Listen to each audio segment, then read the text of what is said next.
ini kok ada peluang, kenapa saya memelihara gitu loh. Kalau hanya memelihara sementara saya tidak ada nilai plusnya kan akan ngorok-ngorok anggaran untuk pemeliharaan. Dan akhirnya saya memutuskan untuk menangkarkan.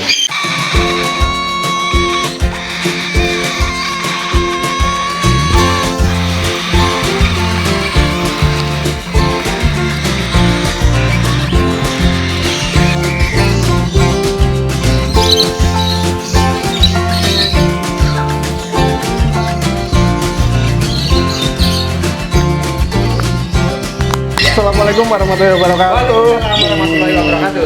Nih orang seniman Yogyakarta ini. Seniman Seniman. Mas diperkenalkan dulu nih Mas, profil jenengan Mas, profil pribadi dulu Mas. Oke deh. Sebelumnya assalamualaikum warahmatullahi wabarakatuh. Selamat sore teman-teman dimanapun anda berada.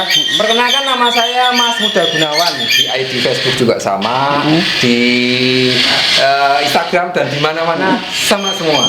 Saya tinggal di Jomblangan RT 04 Banguntapan Bantul Yogyakarta.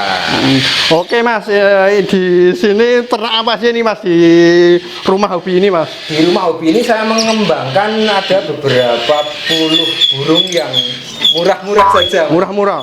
Ternaknya Mas? 13 burung. Iya, dari mulai lobet, falak, berkuku, puter, nuri, kemudian kakak tua, dan juga tikus, putih, dan macam-macam dan lain-lain. Ceritanya gimana Mas dulu kok main jenengan kok suka dengan dunia burung ini Mas? Saya hobi Mas, jadi dari awal saya memang hobi memelihara gitu. Kemudian dari hobi melihara itu lambat laun saya berpikir ini kok ada peluang, kenapa saya memelihara gitu loh. Kalau hanya memelihara sementara saya tidak ada nilai plusnya kan akan ngorok-ngorok anggaran untuk pemeliharaan. Dan akhirnya saya memutuskan untuk menangkarkan.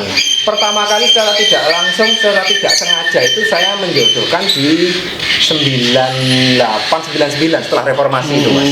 Apa itu Mas? Pertama burung apa Mas? Pertama dulu yang saya pelihara adalah Nuri Bayan. Nuri Bayan? Betul ya. Nuri Bayan itu yang paruh bengkok ya. Kalau yang kayak puter, parkit itu memang dari SMA dulu saya sudah pelihara Mas. 2009 berarti Mas ya? Mulai 99. Oh 99 mulai main paruh bengkok. Mulai memelihara paruh bengkok. Terus Mas, kenapa kok ditangkarkan Mas? Orientasinya jenengan apa Mas? Karena memang kalau hanya sekedar memelihara, saya hanya dapat kepuasan fisik saja, saya hanya delok saja. Sementara dia di kandang yang saya rawat itu hanya makani dan makani.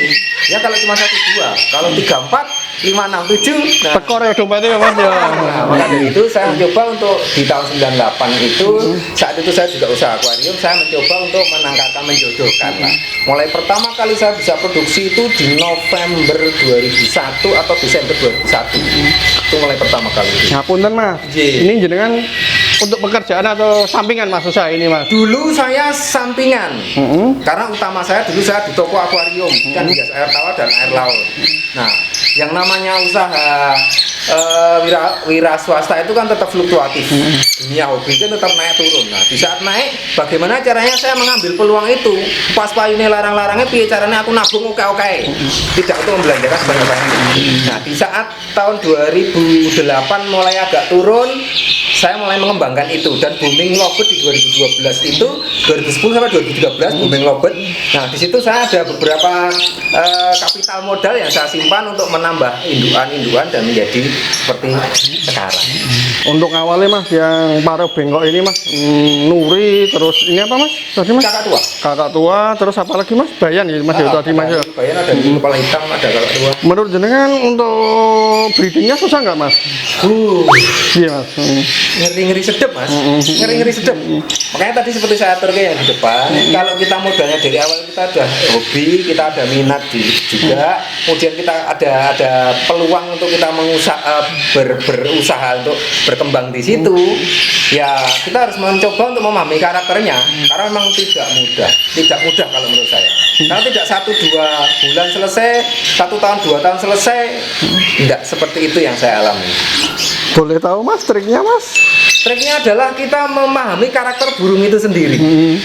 Nah, kalau memang ini si Nuri A dan B ini tidak jodoh, kita lihat Apa yang menyebabkan dia tidak jodoh?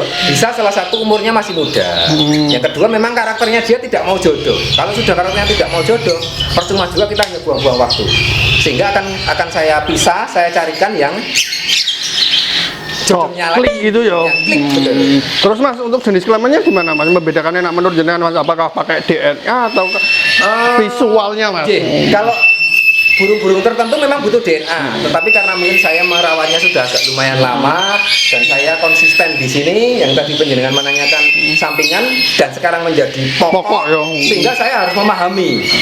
Ya alhamdulillah 95% bisa ke 100% saya tanpa sexing DNA. Saya berdasarkan feeling dengan apa yang saya lihat, kemudian saya mempelajari karakternya dia, saya mempelajari polanya dia. Akhirnya ketemu Mas.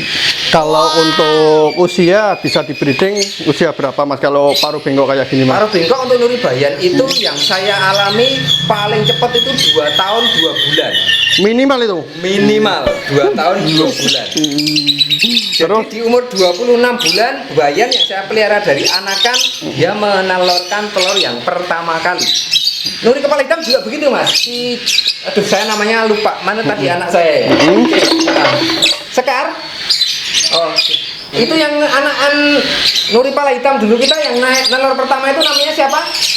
Nala. Nah, Nala itu saya pelihara juga 26 bulan persis dia keluar telur pertama dan berdarah-darah Mas. Kita lihat sama anak saya, kita lihat lenget dan ngetok telur pertama itu. Terus sistemnya diangkremi sendiri atau dipakai apa mesin penetas Mas? Di sini Mas. Diangkremi sendiri. Diangkremi sendiri, ada yang pakai mesin penetas, ada yang pakai indukan babuan. Bisa pakai putar, bisa pakai berkuku, bisa juga pakai ayam kate.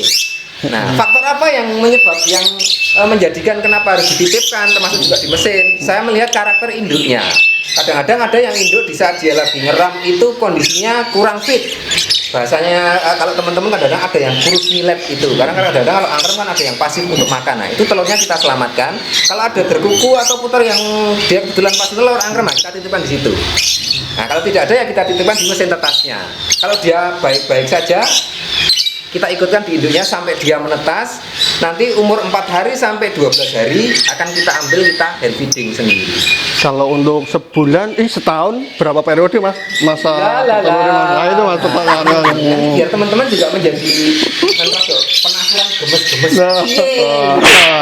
Setahun kalau ideal ya 2 kali lah. 2 kali untuk ikut induk. Tetapi kalau kita ambil bisa 3 kali atau lebih.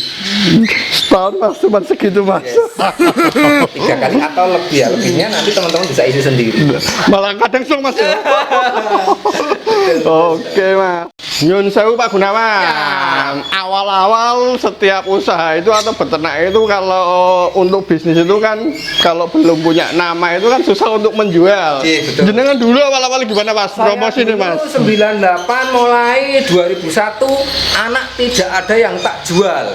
Kenapa Mas? Bangga banget Mas.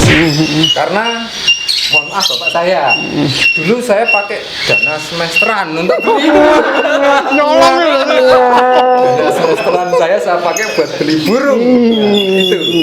Lulus orang kuliah berarti? Ya. Lulus alhamdulillah. Jeblok gitu. Nah, jebloknya di mana? Gue beli ikan itu kan ikut tuh ya. Jangan mengamini. Karena salah satunya ini dulu beli waktu pikulan. Oh iya. 4 rame-ramenya Lohan. Beli 2004 rame-rame Lohan itu masih banyak yang jual pakai pikulan. Saya beli di situ 275.000 nih. Ya. Terus lanjut Mas yang tadi itu Mas. Nah, kendalanya adalah setelah arep ngedol eman-eman, mau tidak mau kan saya butuh operasional untuk ngopeni lagi. Nah, saya ngopeni lagi karena memang dulu ada backup untuk penghasilan karena dari toko saya memang berkembang, ada karyawan begitu dan kebetulan waktu itu saya masih single, saya belum punya keluarga. Saya kembangkan di situ, saya openi sampai dia dewasa dan 2004 kalau tidak salah 2004 berproduksi.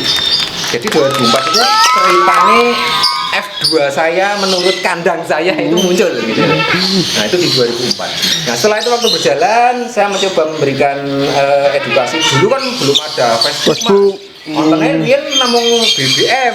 Nah, kita pakai BBM terus nanti kita disebarkan pakai apa kayaknya BBM zaman semono. BBM grup ya, ping apa kayak. Kita pakai di status di BBM itu, akhirnya banyak yang kenal, akhirnya bisa getok tular ke teman-teman yang lain. Kalau sekarang udah nyampe mana aja produknya jenengan Mas? Mungkin ya di tangan kedua mungkin sudah sampai ke luar negeri. Luar negeri. Nah, pasti saya tidak tahu, tapi teman-teman yang membeli itu kan ada yang memang mungkin bisa dijual ke luar negeri atau dikembangkan sendiri di Indonesia. Saya akan lebih bangga kalau memang dari teman-teman dari hasil breeding saya bisa dikembangkan di Indonesia. Karena adaptifnya lebih mudah, Mas. Dan perawatannya juga tidak sesulit kalau dari tangkapan alam. Dan alhamdulillahnya Mas, yang saya jual itu memang sudah murni 100% dari anak hasil Angkatan sini ya, produk sini ya. walaupun tidak banyak.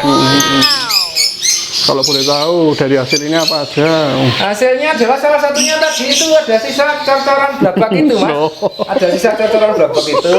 Saya mengalahkan gengsi saya tidak membelikan mobil, saya tidak membeli kendaraan yang bagus, tetapi yang layak, hanya yang layak untuk saya pakai di keseharian. Saya mencoba untuk memberikan kebutuhan istri saya ya sepantasnya saja, karena saya sadar bahwa wira swasta itu tidak bisa stabil seperti pegawai negeri. Amannya gitu ya. Amannya gitu sih. Tapi kan nak jeblok-jeblok Mas. Jeblok betul lah. Di saat jeblok tadi wah agak digawe kontrakan gue tuku lemah. Tapi nak drop ya drop Mas, ngeri. Betul. Geser-geser gitu ya. Geser-geser, tapi tiap bulan tiap tahun kita dapat pasukan dari sisi yang lain. Mas, kasih kisi-kisi dong Mas untuk para pemirsa Kuli Pacul Mas. Ya. Langsung saja Mas. Seperti apa yang mau saya atur ke ya? Kalau tentang dunia breeding ini Mas. Teman-teman yang mau mencoba breeding jangan berkecil hati. Yang satu yang harus digarisbawahi adalah punya minat dulu, punya bakat, punya kemampuan dan harus open minded. Kalau kita hanya wah delik begini-begini kita tidak akan bisa berkembang itu. Dan yang ketiga adalah konsisten. Kunci utamanya adalah konsisten. Sekali lagi konsisten. Payu larang disyukuri payu titik tetap diopeni. Dan nanti Allah akan memberikan lebih buat kita dari jeripaya yang kita berikan ke peliharaan kita. Oke, terima kasih Mas. Semoga bermanfaat, menginspirasi dan salam Kuli Pacul.